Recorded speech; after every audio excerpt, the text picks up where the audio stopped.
Let me introduce you to Koopman Classical Mechanics as a guide to quantum mechanics.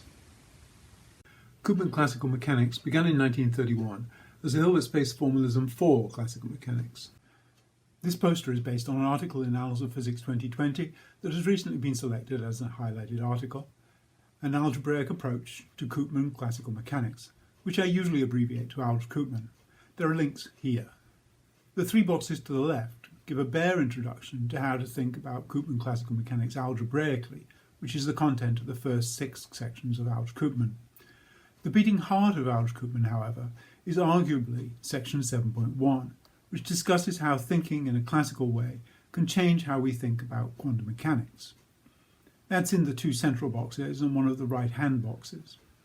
Bohr is notoriously difficult to interpret, but he keeps always to an idea that classical description is essential. If we allow non-commutativity as part of Koopman Classical Mechanics, then classical mechanics is as good as quantum mechanics.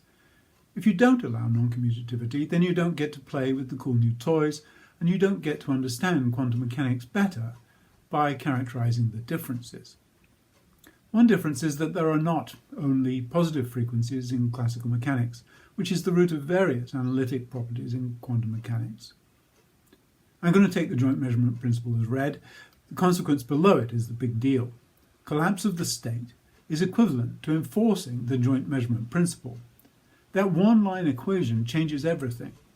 We can convert freely between collapse and no collapse pictures of measurement.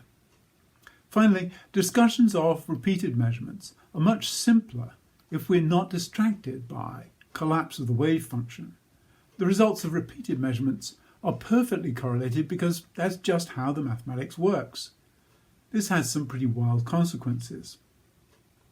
Finally, a major part of AlgKoopman is that both Koopman Classical Mechanics and quantum mechanics are signal analysis formalisms, because obviously modern experiments are all about signals from the experiment that are recorded by computers, with no free will involved, except in the design of the experiment.